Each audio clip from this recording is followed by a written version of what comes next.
Welcome to What is Good, a podcast from the Texas Baptist Christian Life Commission, where we explore contemporary cultural issues through a biblical lens. Micah 6:8 says that God has told us what is good, that we're to do justice, to love kindness, and to walk humbly with Him. So whether you're seeking a better understanding of how to live that out, or you're just curious to understand a Christian perspective of what's happening in our culture, we hope that you'll find today's conversation helpful as we discuss what is good. Welcome to What is Good, a podcast from the Texas Baptist Christian Life Commission. I'm Irene Gallegos, Director of Hunger and Care, and joining us are our directors of the CLC, Director of Ethics and Justice, Dr. David Sanchez. Hello, glad to be here. Our Director of Public Policy, John Litzler. Hi, Irene. Hey, everybody. And our fantastic Director of the CLC, Dr. Katie Fruget. I love that all of you always put wonderful adjectives in front of my name, and I just appreciate it so much. I love you all. Best boss. And I think it's genuine when we're not doing it for brownie points. You're a really fantastic person. The bonus is in the mail. Oh, when do I get to host next? So today we are talking about food insecurity, and I think this is a really important topic for the CLC because we have many answers on how to address food insecurity as a CLC in our different areas with do justice, love kindness, and walk humbly. And so to start us out, I'm curious to hear from each of you, what does your typical grocery shopping experience look like? And a few things to consider if you can narrate on. Are you a list person or no list? Do you go inside, do pickup, or do delivery? Do you use coupons? No coupons. So please enlighten us. What does your family grocery shopping experience look like? So I'm a list person. I need a list to make sure I get the essentials, but I am notorious for going off list. I will get things that are not on the list and add them to the few things that I'm there for. And it is mainly because of coupons, and I like to use coupons. And H-E-B, which is my preferred grocery store, has this thing, if you've ever shopped there, it's called Combo Loco. And Combo Loco is a coupon where the thing you buy and the thing you get for free have absolutely nothing to do with one another, which I think is why they call them Combo Loco. So it's like, buy 4 avocados, get a roll of toilet paper free. And you're like, yeah, that makes sense, right? And so even though I wanted neither avocados or toilet paper, I get suckered in by the Combo Loco. Y'all, one time they had buy 2, I went for dryer sheets.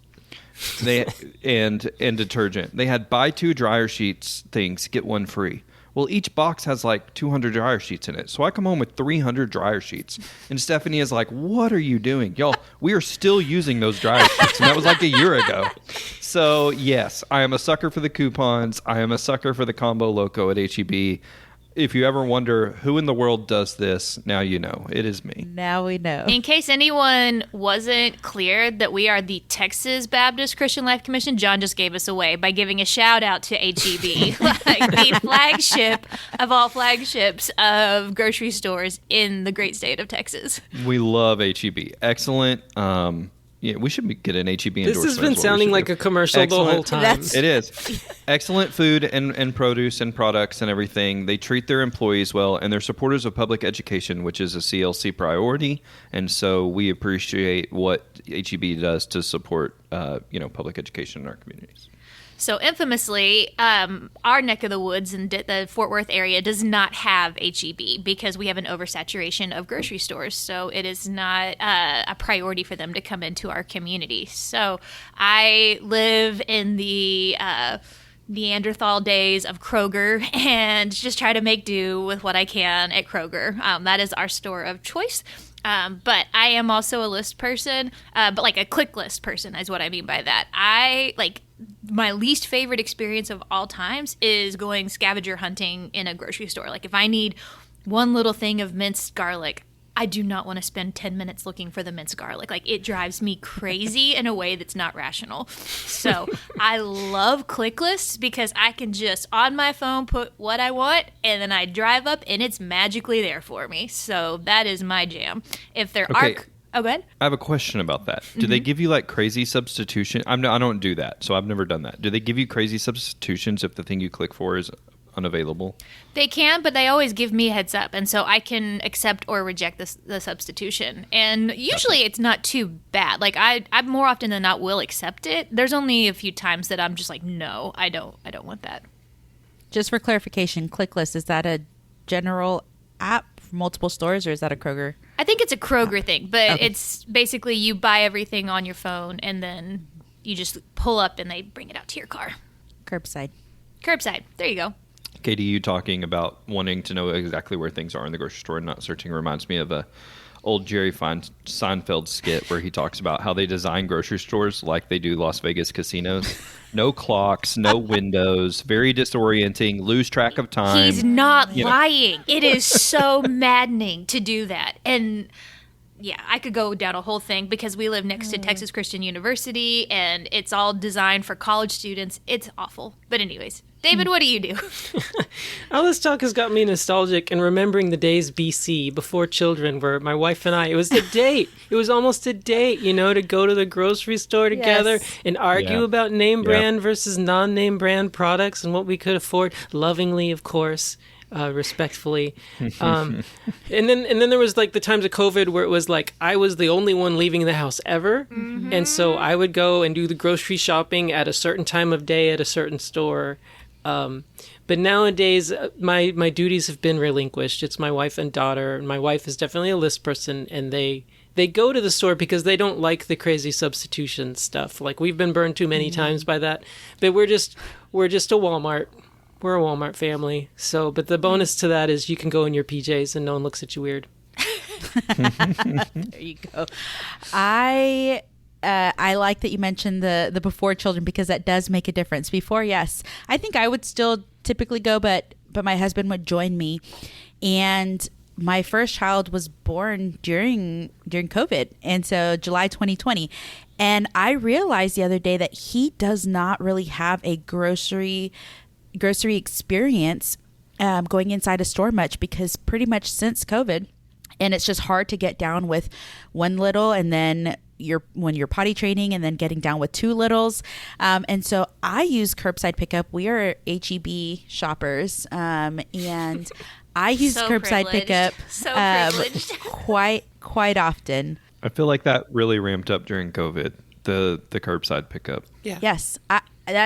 That's really what. So my children don't know much about a grocery shopping experience. So, and I like coupons. However, I will not get sucked into buying more than what I need or things that I don't need. And so I will not have 300 dryer sheets if I really do not need them. Shade. Wouldn't it be 600, John? You said 200 each. I do. Yeah. 600 dryer sheets. We have like 600. Yeah. Oh. We're down to our last box. All right. Making progress. So with that said, for the HEB, the Kroger, the Walmart, how many miles away is the nearest grocery store? And I want to in particular ask with affordable fresh produce, affordable for you. We live about 3 miles away from our grocery store. 1.7 miles from the nearest Kroger, but from that same Kroger, the house I was in as a kid was only 0.7 miles away. So we moved into this house last fall. And at the time we moved in, our closest grocery store was an HEB that was 6 miles away. But they have since opened up a new HEB that's less than a mile from our house. What? And so we have 2 HEBs within 6 miles. Wow. Because of the area I'm in, the Dollar General, to my surprise, has fresh produce. And wow. However, it's not quite affordable. It is certainly higher priced. And so the Walmart is closest to me. And that's, I would say, within 5 miles. But the Dollar General is the closest. That's a mile. Walmart 5 miles, but our HEB is quite further, but it's convenient for us where our child care facility is. But nonetheless, we, within a 2 mile radius, most of us have a grocery store that we go to. And when we talk about food insecurity, we have to go on the topic of discussing even food deserts. And so whereas some of us, it takes us just a few minutes to get to our nearest grocery store, we have individuals, people in our communities who, throughout our state, nation, who live in areas where there is not easy access to affordable fresh produce. And so there's multiple variations on what a food desert is. There are different parameters. USDA typically says for urban areas, if you're within a mile, if you're over a mile, you're within an affordable grocery store, supermarket, not just a corner store, then you're in a food desert. For rural areas, it's 20 miles. And it's fascinating to me when you start considering how many grocery stores are in areas. And I think specifically of, and I'll expand on it a little bit more later, but a rural area that I went to where we have one of our, the ministries that we support through the Texas Baptist Hunger Offering. There was an individual who said he drove 45 minutes after work, and that was his nearest food pantry to be able to access food. And so on the screen, I see different directors having different facial expression reactions. David's eyes widened, and so I want to talk a little bit about just the beauty of the Texas Baptist Hunger Offering. So within the CLC, we, in 1995, those who were directing the CLC then began the Special Missions Offering. And they wanted a consistent response to the hunger needs in Texas and beyond. And so they noticed that typically when media would cover and highlight the needs for hunger, there was a rise in giving. And what they wanted to do is consider, okay, well, how can we provide ongoing support for ministries who are affiliated and have a touch point with Texas Baptist to receive funds? Because there are many ministries who are doing this weekly, daily, monthly. So how can we be that consistent support for them? And I want to consider, well, who do these ministries even support?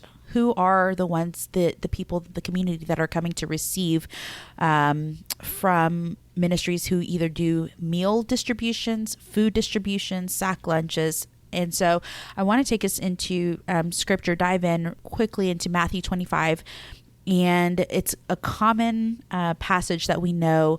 And right here where we read about that the righteous, when it's talking about who will enter the kingdom, and it talks about the righteous having this love for their neighbor. And so Christ is saying, you loved me when you loved the least of these, and says, giving food to the hungry, drink to the thirsty, shelter to the stranger, clothing to the naked, visitation to the sick, presence to the imprisoned. This group of people, the hungry, the thirsty, the displaced, even the unclothed, the sick, the imprisoned, this group is summed up as the least of these. And so I'm curious, in considering our communities, who would you say are the least of these in our communities? If I could go right back to my Walmart, there's always people outside of Walmart asking for help for various things. So you could definitely, even though I wouldn't say like in my neighborhood, I could identify, here's my community, but just headed to the Walmart. We passed two major intersections to get there, and there's always people as well asking for money and asking for help at those intersections. So that's definitely the first group that comes to mind for me, is people who holding signs, or sometimes they've even made crafts, or they're holding roses, or they're trying to sell something, and sometimes it's something that's been supplied to them and given so that they can raise money. Thank you, David. Who else? Who would you consider the least of these in our communities? I think of people who have disabilities, particularly to the level maybe that they're homebound, but really any kind of physical disabilities. In some areas, that may not be, when it comes at least to food, it may not be as big of an issue as it used to be with things like delivery, that are more prevalent from grocery stores. But I think in a lot of areas it still is, and particularly the inability to get out of your home. I mean, whether you have a grocery store at a mile or 20 miles, it isn't going to make a difference to you if you can't leave your home. And I think of programs like Meals on Wheels that try to reach people where they're at and take volunteer drivers and deliver meals to people's homes because they just can't get out, and how crucial those programs are. Yeah, it's a really great example. Yeah, I would say the common theme between even what David and John were saying is just people who are vulnerable, people who are at risk of being marginalized or not seen, people at risk of just being forgotten or people who are at risk of not being able to do it. Like one catastrophe away from something really going bad for them. And like John said, I think you see the churches. I know my church has a meal or a grocery delivery service. So we have not only a food pantry, but every week my dad delivers the groceries into the neighborhoods, just because not all of them can come into our community and they don't have the access. Maybe they don't have reliable transportation. And so our church, and I know so many churches also do this, are trying to find ways to bring it to them because they're at such risk of being invisible. Yes. I think of students, and in particular, international students. I had someone come to me recently and say, international students have to show that they have a sufficient level of income to pay for their studies.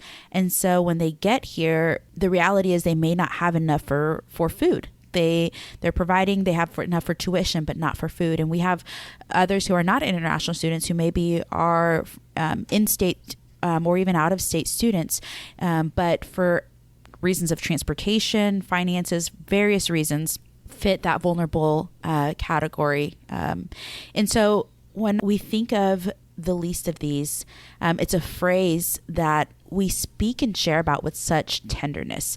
When we started out talking about grocery stores, our grocery shopping experience is very different from the least of these who receive from food distribution programs.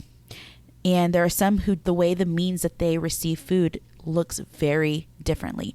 And so I remember the first week, day 2, I think, into this role as director of Hunger and Care Ministries, I went to a hunger offering video in Waco that was being filmed. And the director at the time used the phrase communities of abundance. And he shared that oftentimes in communities of abundance, we may forget what it's like to lack.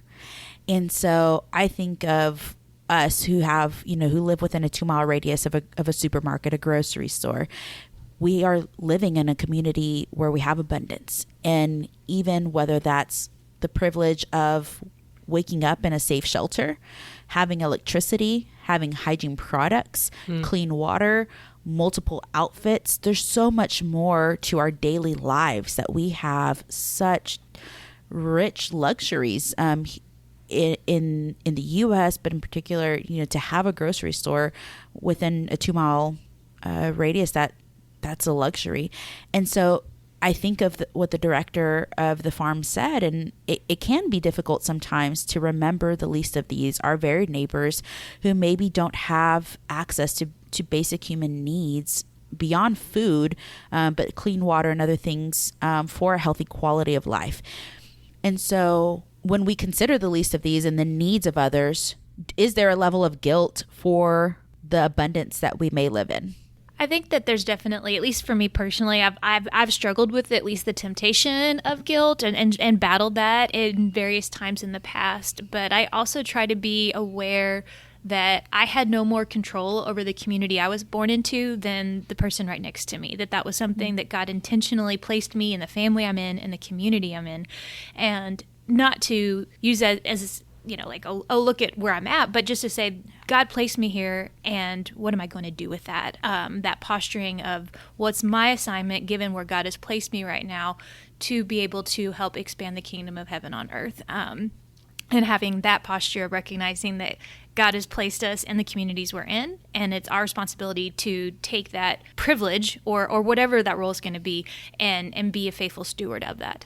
I agree. Just piggybacking off of what Katie was saying a little bit, like you can't shy away from it. You have to embrace it and engage. And so you need to be aware of the folks who in your community who may be more food insecure, or outside of your community who may be more food insecure. And you have to educate yourself. And I don't mean that in a condescending way. I mean, you've got to put yourself in circumstances where you can learn and grow. And so I'll just give a personal example. We had a young man come live with us a number of years ago. Steph and I did, before Vivian was born, before our daughter was born, from another country. He was visiting us from Latvia. He lived in a country that was not, it wasn't an impoverished country where there were no grocery stores. They had grocery stores and they had produce, but they had nowhere near the number of options that we have when we go to our grocery stores. their concept of a grocery store is very different. And he was overwhelmed by the amount of options and the amount of choices. Yeah. And it wasn't that he didn't have access to produce, but he didn't have access to it the way that we did. And so that was a very eye-opening experience for me. And I've gone and served in other countries where there aren't grocery stores. That's not how you get your produce. You have to get it from having a relationship with someone else who's farming in the community or who's growing it in the community. And so not shying away from that and understanding that. Serving and giving of your time. Go serve at one of these food pantries. Go serve at a soup kitchen or a Meals on Wheels and get engaged and embrace, and so that you can learn and know what the struggles are in your community. I think that can help. Like Katie said, we can't help that we're born in a country where there are bukus of food options when we walk into the grocery store, as opposed to a country where there are very limited food options when we go to a grocery store. But we can serve, and we can help, and we can donate. Good. Thank you, John. Yeah. To that, I would add, though, if anyone is listening and they are feeling guilty because they never do anything to help, then I'm like, hey, maybe that's actually the Holy Spirit. And sometimes it's good to feel guilty and recognize and ask forgiveness and say, what can I do better? I can definitely think of times where I've felt guilty mentioning, again, just the people who I would choose to not even make eye contact with, not even give them the dignity of an interaction, because I was too busy, I was headed somewhere, or I just didn't want to deal with in that moment someone asking for help or asking for money. And but the other thing I think of when you say, how do we do this without feeling guilty? I just think that's not the disposition God wants us to have. When we are giving, God loves a cheerful giver. Yes. And he wants us to be giving cheerfully out of the abundance that he's given us, recognizing that it comes from him. I always think of, when Paul is writing to the Corinthians in 2 Corinthians and trying to get them to hold up their end of the deal where they had said that they were going to give for the collection for Jerusalem. And he's saying, okay, you said you're going to give. Now you've got to do it. And in 2 Corinthians 9:8, he says, God is able to make all grace abound to you, so that having all sufficiency in all things at all times, you may abound in every good work. And we do have so much abundance. And so with that abundance, we should be thankful to God and cheerful and excited that we can abound in helping others. And we should be challenging ourselves with what that really looks like. And do we really trust God to meet our needs, if sometimes it means giving more than we think we can afford to? I love that, because it really goes back to that lifestyle. And it's not I only see the poor when I'm out driving, and out of sight, out of mind. If I don't see them, then I forget about the poor. Yeah. No, it's a genuine, this is part of our daily, Deuteronomy speaks that there will always be the poor among you. And we see that response. And I think, David, you've echoed this in other podcasts, that in other episodes, that the church is the response. The church, there is government support. There are other resources. In addition, really, it's God has called us as believers to have this response. We are supposed to care for the widow, the orphan, the least of these. That's not a one-time deed, or even it's a really part of a lifestyle of loving our neighbors. And I will say, recently I've been challenged on how am I leading in that lifestyle of loving my neighbor and loving the least of these daily, and also how am I teaching that to my children. We went down to Waco recently, and there's a large homeless community in Waco, and we went to a late night store run, and Caleb, our 3-year-old, was in the car, and he said, "Mommy, why is that man sitting on the floor?" And he saw a man who was possibly homeless laying on the floor, and I even thought, I have not had to explain homelessness to a toddler yet, and how do I do this? Yeah. And so I started really thinking. I said, well, I think he's sitting there because he doesn't have a place to go. And he said, well, Mom, why does he look so sad? And I mean, really, this 3-year-old just asking great questions about why this man is sitting outside of a CVS and has this somber look on his face. And then I'm not sure if the man asked for water or if maybe some students assumed that he wanted water or needed water. But then my kid also got to witness what I assume were students, young people, stop by and just have an interaction with this man and hand him some water that they purchased inside the CVS. And so I go back to, and I would even, if you have anything to add to this, in what ways are we leading in that lifestyle, and how do we teach that love to the least of these to our children? Going back to even what I'd said earlier about, how would you define the least of these? And I said people at risk of being invisible or unseen. And I think about the Bible where Hagar calls God Elroy, like the God who sees, like that he sees her in her situation, in her need. She had run away. She was in the desert in a very compromised position, and he stepped into her situation, and her response is, "You are the God who sees." And I think mirroring that, realizing that that's a reflection of the very heart and character of God. And then he says, now, as my people, y'all reflect that back. Like, you be that in your communities. I think that's one of the ways, is just intentionally seeing those around us and making sure that they know we see them. And I love that, the least of these, we're talking about food insecurity, and the focus is food insecurity, yet when we name the different options, it wasn't surrounding a particular need. There are many forms the way that we see others, and the need may be food, the need may be shelter, the need may be social support. Mm-hmm. And so it really does vary. I've had the blessing of getting to witness and serve alongside different ministries that are supported through the Hunger Offering. So the Hunger Offering, Texas Baptist Hunger Offering, supports in this 2024, we have the blessing of being able to support 155 ministries in Texas and beyond. And really there's a wide range of what those ministries offer. Some of them look like food pantries where people come and they get to, it's client choice. And so they get to shop for whatever foods that they want. Some, it's a drive-through pickup. And so there are prepackaged boxes that have produce, meat, other food items in there. We also, beyond food distribution, we support ministries who do sack lunches for children for the weekends. There are meals for homeless. There are many models. And so a few that I want to highlight. There's one in Heart of City in Carrollton. When I visited this site, one of the beautiful things that I saw was this warm environment, and they had a parking sign for who they call their neighbors. And I can't remember exactly what the sign read, but it particularly mentioned the neighbor. And so they don't view their community who are coming to visit the food pantry as a client or a customer, someone in need. It's their neighbor. And that's the language that they use, is neighbor. When I mentioned the man who drove 45 miles after work, that was in Shepherd's Heart of Lorena Food Pantry. And what I love is that not only did he say this was my nearest food pantry, but he said this is the nearest food pantry, and the distance doesn't matter to me because I'm treated with such deep care here. And that to me was very special. I love that. And then I also consider Global Blends. That's part of University of Texas Rio Grande Valley Baptist Student Ministry. Shout out BSM. Yay, we don't just plug HEB here.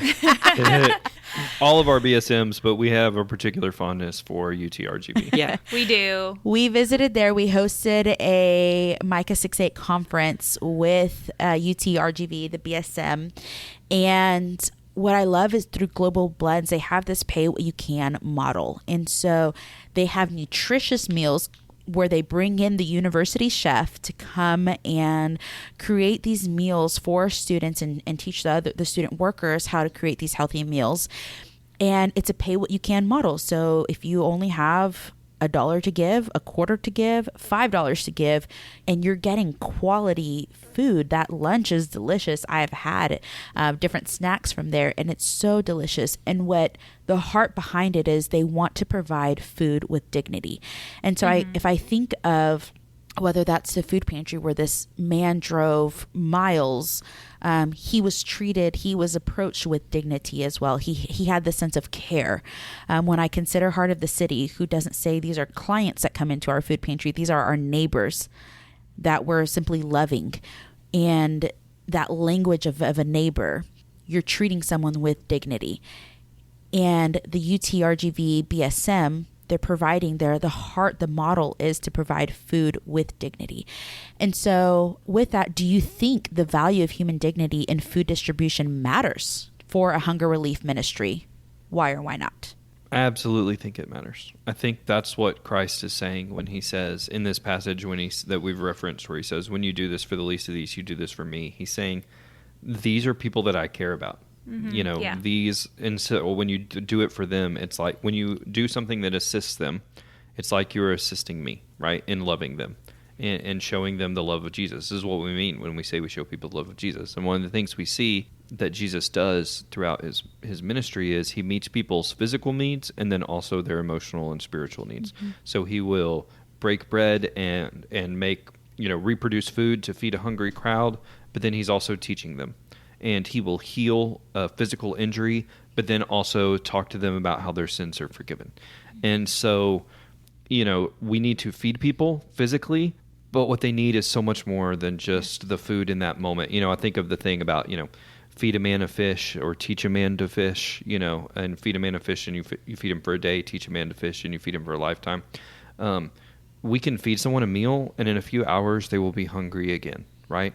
And so, yes, the food is important, but treating someone with human dignity and respect and letting them know the love of Jesus is something that far outlasts.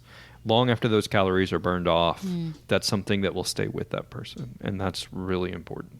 Yeah, piggybacking off of that, John, I just keep thinking of when John the Baptist is in prison and he sends a disciple to Jesus to be like, hey, are you the guy? Like, everyone's saying you're the guy, but are you really the guy? That might be not the exact Greek translation there, but... I think it's pretty accurate, actually. Okay, but yeah, thank you. But Jesus' response, he quotes from a prophecy about him, and one of the things it says about him is the poor have the gospel preached to them. Like, that was part of his messiahship, and part of the message of the gospel is caring for the least of these and caring for the poor.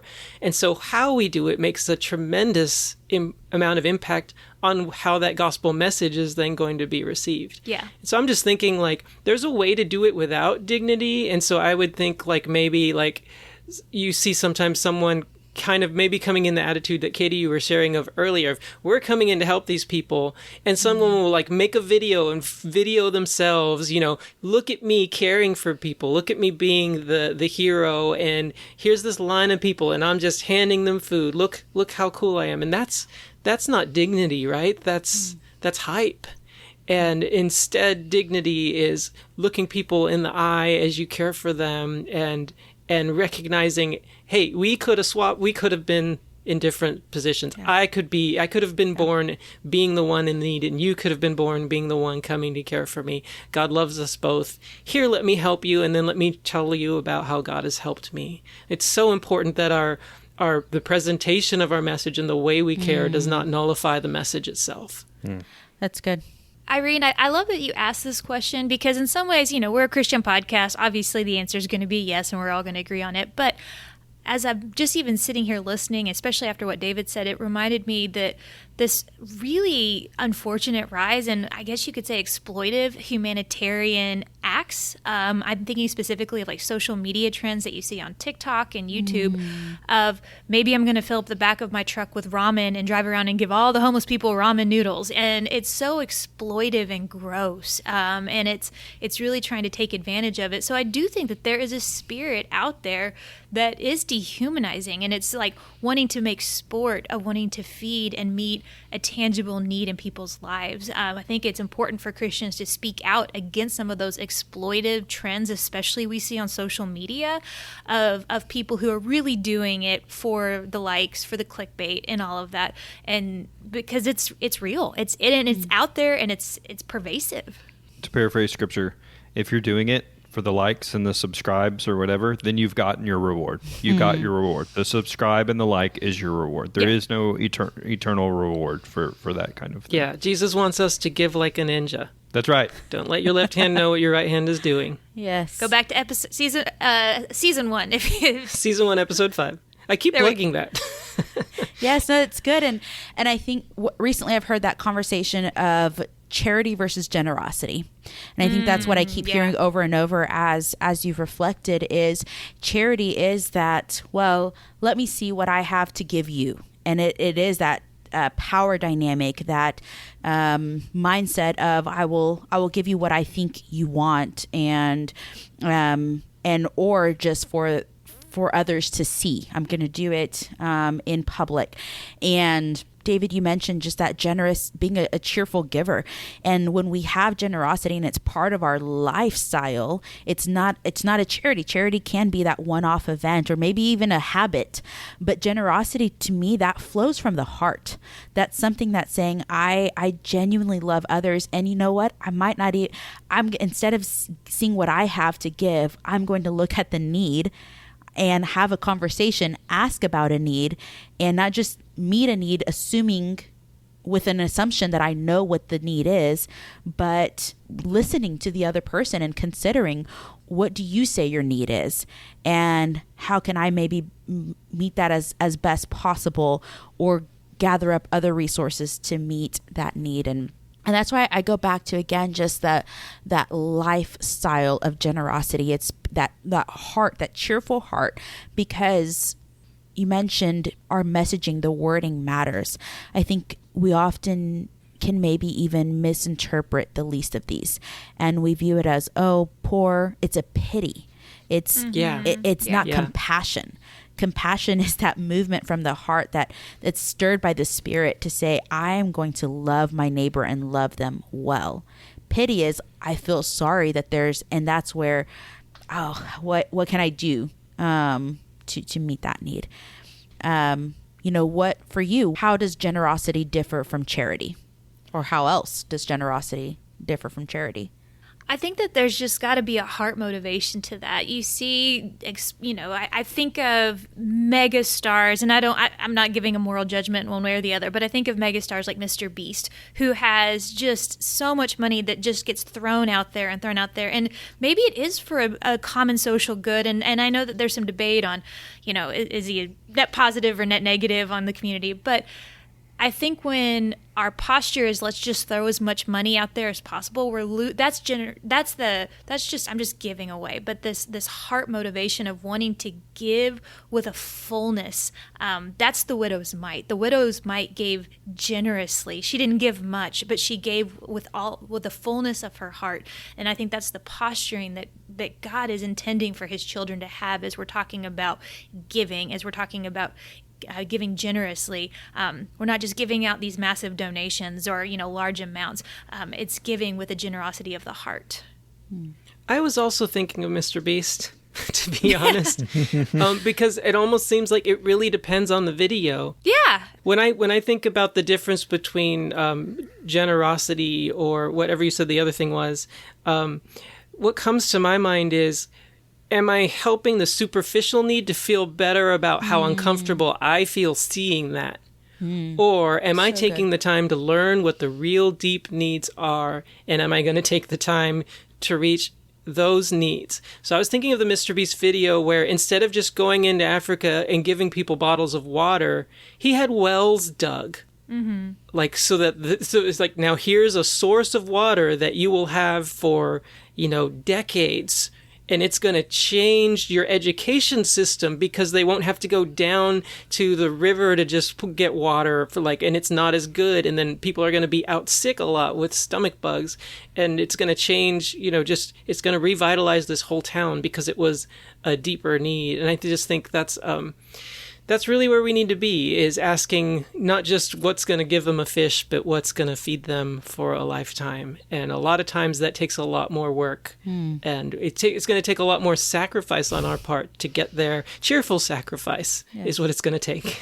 But in the spirit of Mr. Beast, would you maybe even say that there is an excitement? Like, it's also going to take creativity. Like, I think one of the things you could say that he's done is gotten very creative with ways to be generous. And not without controversy, I know, but he's creative, and that's kind of fun. But that engages people and brings them in new ways, and maybe it also brings in the next generation in a way that wouldn't hook them otherwise.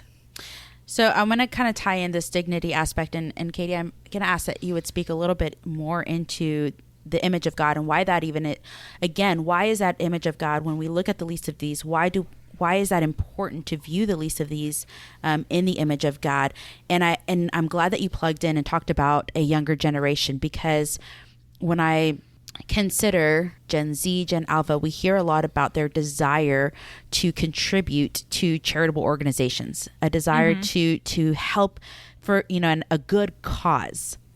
And what I love about the hunger offering, because there are lots of people who feed the hungry. There are lots of people who address food insecurity, who build community gardens, who, it's not just a ministry, faith-based concept.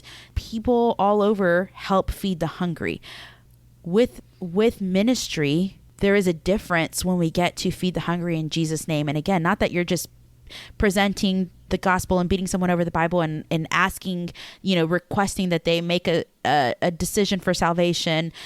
Every time you feed them food, but it's that source of generosity. It's coming from the love of God. Mm-hmm. And so if you could help tie in, that image of God, I think for a younger generation, how do they learn that perspective to feed the hungry in the name of Jesus, and not just for a good cause?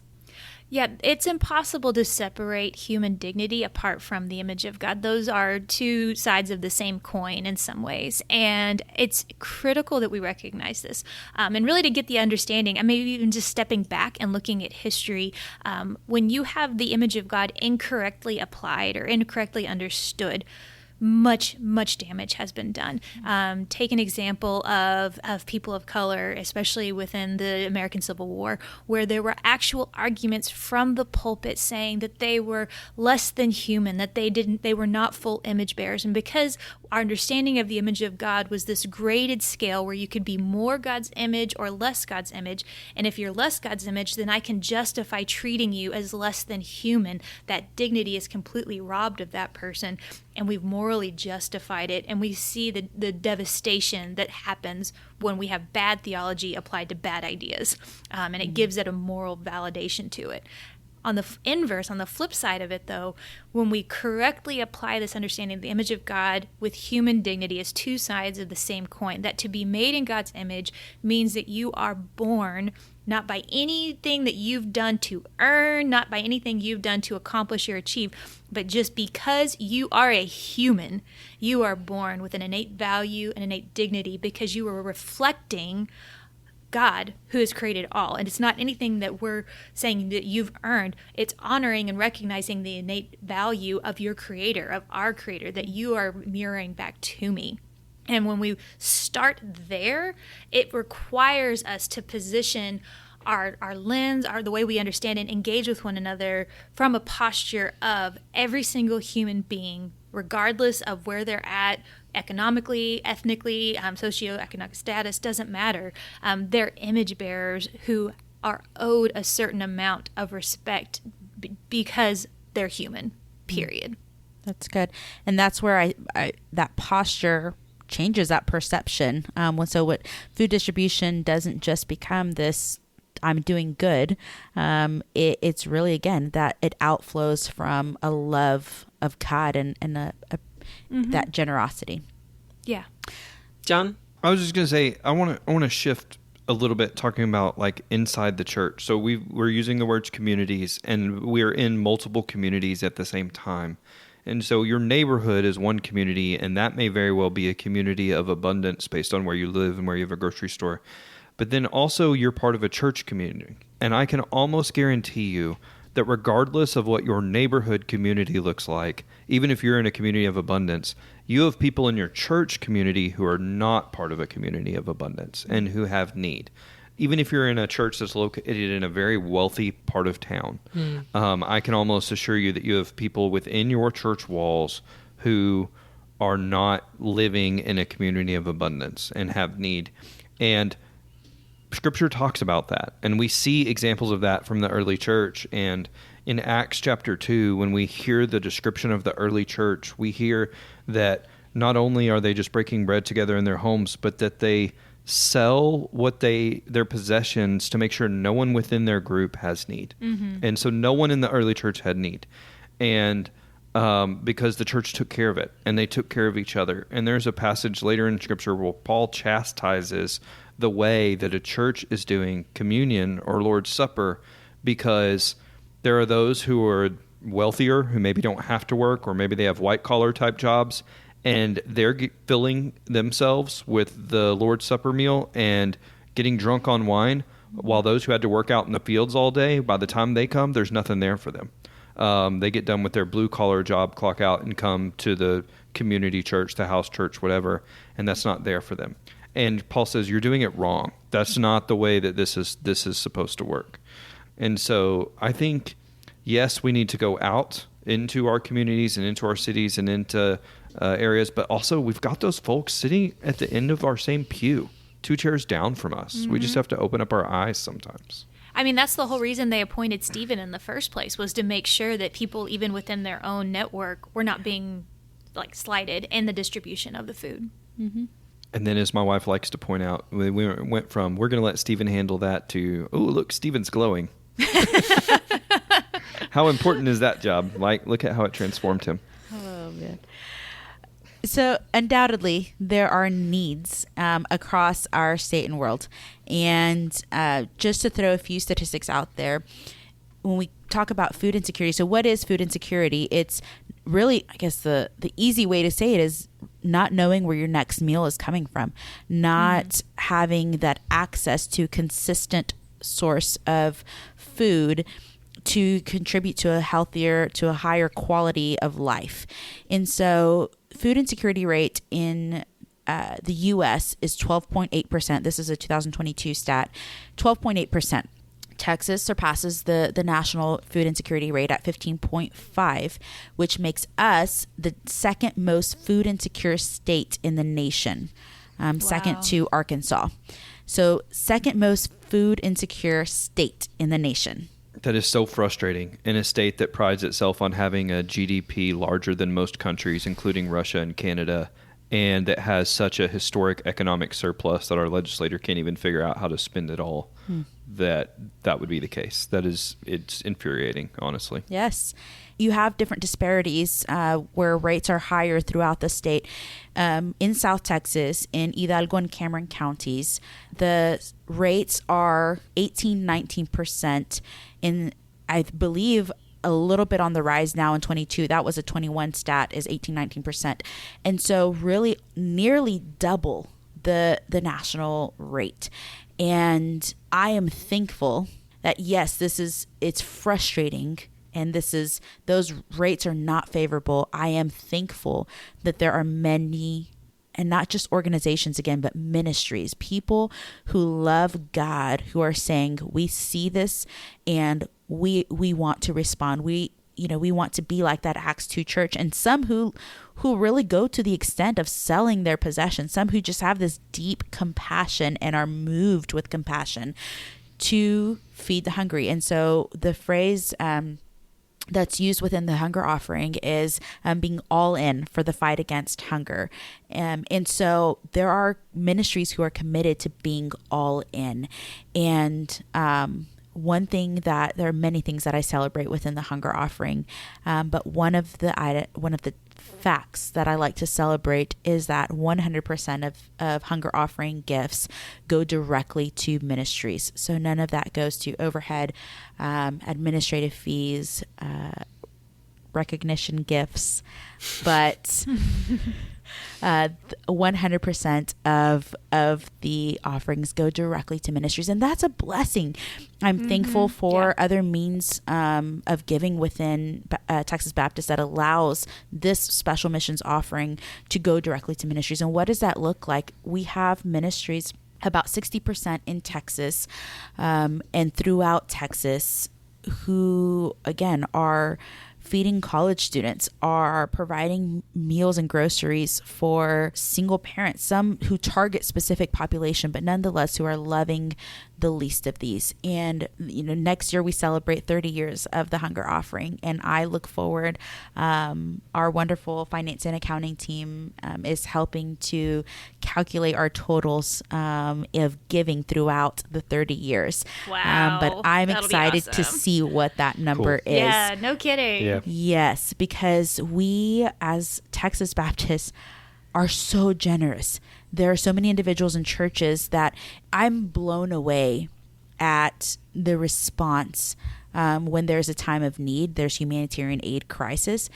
But we're talking about people who give above and beyond monthly to be able to contribute. And so I'm so grateful for the many churches and individuals who give to the hunger offering. So if you are one of those individuals and churches, thank you. Thank you for giving generously to the hunger offering that helps to provide a meal, not only to provide a meal for the least of these, but to do so in Jesus' name. And so as we are near wrapping up, I want to ask each of you, what is your favorite fact about the hunger offering, or maybe even fundraising opportunity for the hunger offering?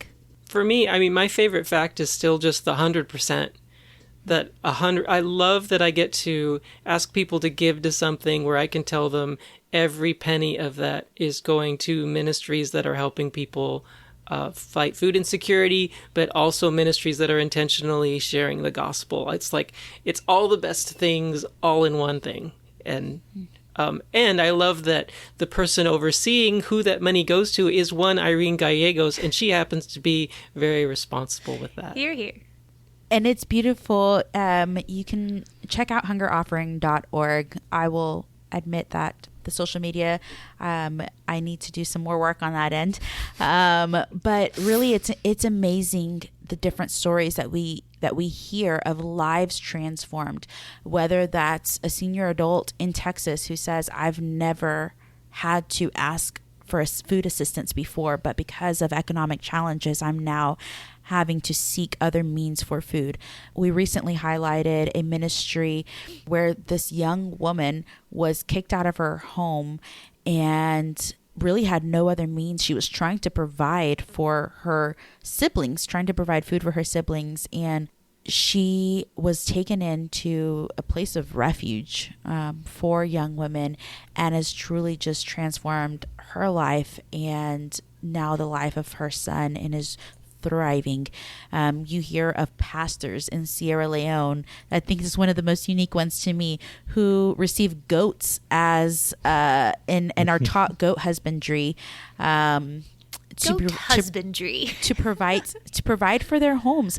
Also in Sierra Leone, we have Agriverse, who is teaching farming families, and Paul is very specific that he wants not just the male but also the female, because in case this woman is left as a widow and on her own, she can continue this farming practice and be able to sustain for their families. And the list goes on and on. And so, but back to, it's just such a really beautiful opportunity.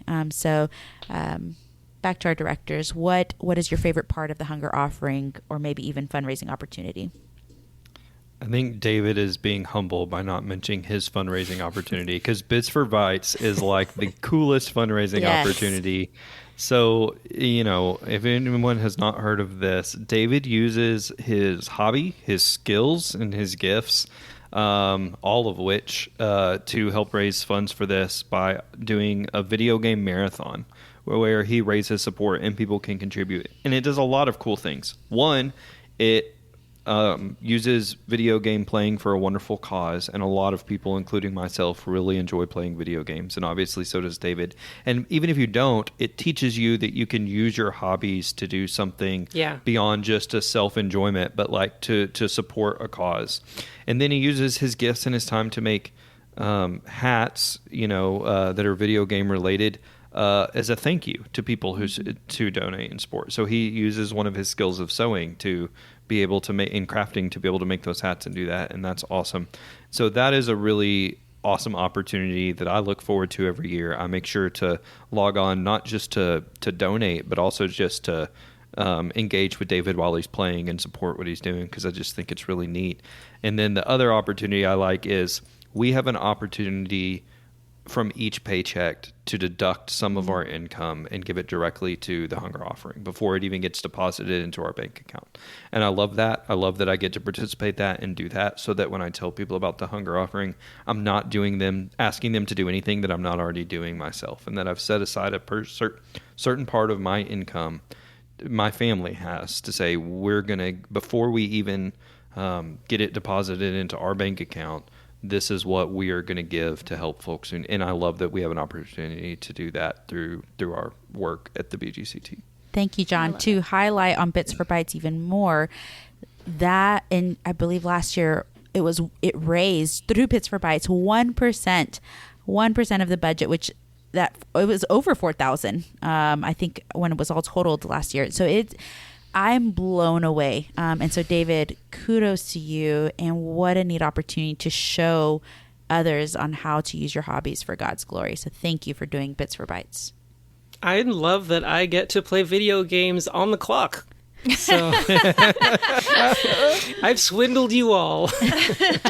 I'm going to try that at the Capitol sometime. I'm going to bring my Nintendo Switch and see if I can play video games on the clock and how that works. Actually, do it at the beginning of the session. Get those young staffers and be like, hey, let me tell you about payday lending and play this game with you for a few minutes. I'll find the perfect game. Give me time. I'll find the perfect game for that. Yep. You can find one about financial exploitation. That's right. No wagering allowed. I'll end with just a fun fact, because all of this has highlighted all the awesome different ways people can give. I would just like to kind of give my own anecdotal experience. For those of you who don't know, my on-ramp to working at the Christian Life Commission was as the director for hunger and care for a little while. And I was working at CLC fairly new when COVID-19 hit. And I was so encouraged and blown away because of the infrastructure that the hunger offering already had established. We immediately went into this global pandemic where food insecurity skyrocketed at a level that many people had never seen in their lifetime. And it was the hunger offering ministries that were right there on the front line that immediately were able to pivot, had everything in place to be able to meet the felt needs of their community in a way that nobody was anticipating or thought they could before. And I was, if I wasn't already a believer in the hunger offering, I was just sitting there having that front row seat to watch hundreds of ministries pivot in creative, very unique ways to keep serving food to suddenly maybe a demographic of people who didn't even think they were food insecure, suddenly were food insecure. And it was those ministries that immediately were the ones that were able to respond and serve. Hearing people lining up at 2, 3 a.m. just to get a box of food because they were still open in the midst of all these. So I just think part of it is just the infrastructure and the things that the hunger offering already is doing allows us to keep doing things even when the unexpected, like a global pandemic, hits. And it was really cool to watch that and have a front row seat. So good. Well, we're going to continue to talk about good things. So as is our tradition on ending the podcast, we want to focus on the good that we see happening around us. So what is good? I want to turn back time because I didn't get to answer a question earlier about how we can help and model for our kids what it looks like to care for others, to kind of develop a culture of it. I remember as a kid when my dad, Dr. Daniel Sanchez, has been a professor of missions for forever at Southwestern. He was also the interim pastor at Primera Iglesia in Fort Worth. And I was driving with him to the church. And as we got out, a homeless man walked up. And my dad popped the trunk and had a pillow and a sleeping bag for him. So this was a planned arrangement that I had known nothing about. And I just got to see my dad care for somebody and never even share with anyone that he did that. I cannot remember a single sermon my dad preached during the time that we were at Primera Iglesia and we would be there with him.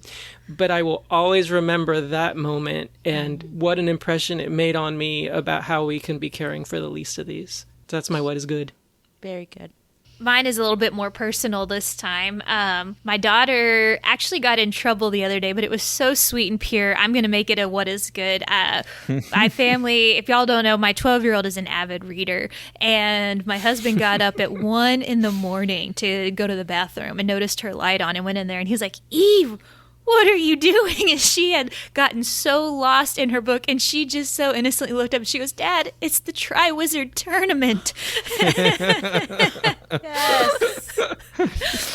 And Oh, I love it. it was just everything my little millennial heart needed. So I just celebrate, and why what is good is that I have a 12-year-old who stays up till 1 a.m. because it's the Tri-Wizard Tournament.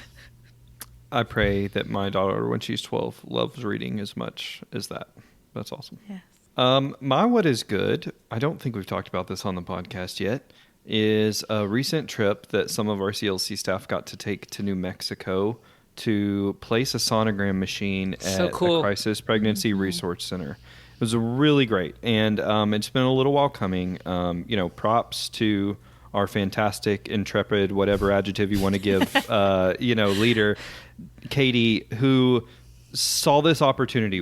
I remember in the meeting when we were sitting in and we were talking about this, and the light bulb went on for Katie of, we could do this in another state that has less restrictive abortion laws than we do.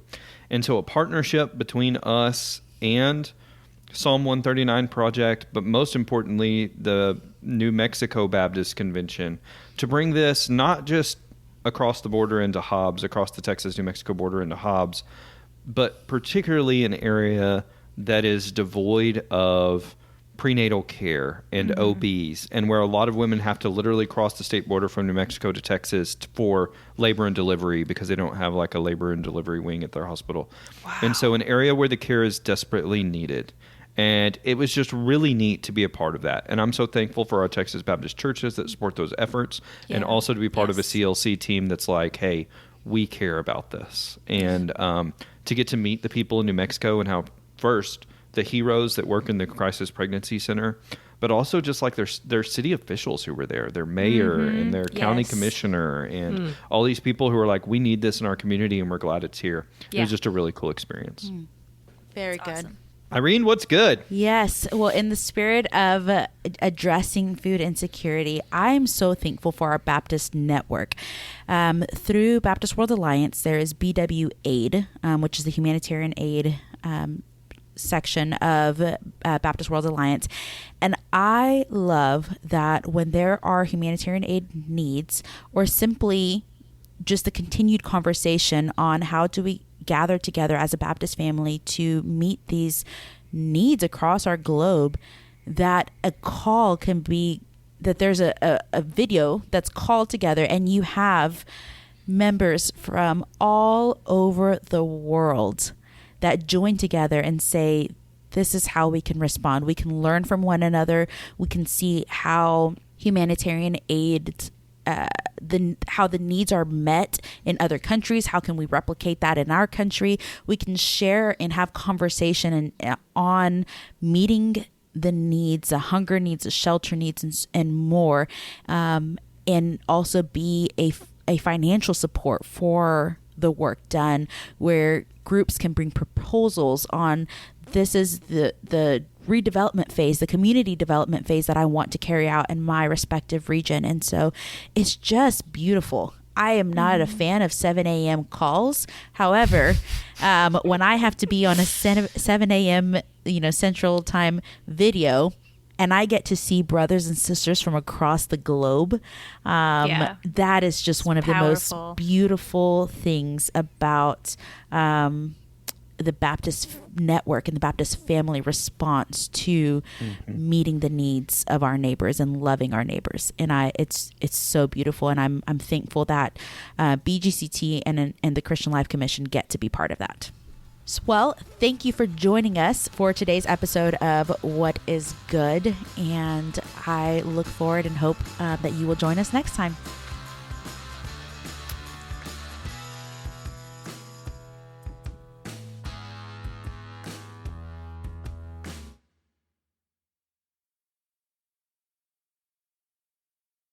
Katie can leave. The rest of us have to stay. But not We have yet. to stay to give David outtake material. Oh, okay. Because Yeah, we fair went into it. Yeah, I honestly thought through it. quickly. Yeah, Yeah. we went into it too fast. Normally we do a little bit of banter, but we were in Yeah. a hurry to let Katie be able to go. Yeah, so we gotta the rest get of her us to have the to work on dentist. outtake material. Yes. The dentist calls, literally. This dentist calls, y'all. Like, I think they've had like a big influx of no-shows. So they call Oh, at yeah. least 3 times the week before, like, you're coming, you're coming, you're coming. I'm like, I already confirmed. I promise I will be there. But these people, they're intense. There you go. There's our outtakes. I had to YouTube how to brush your child's teeth when they don't want to, and all these tips because my 11-month-old has 8 teeth and he does not like to brush them, and so the dentist last said that there's already some discoloration behind the bottom, and so I feel like I'm trying to hold down an alligator and trying to brush that child's teeth. Yeah.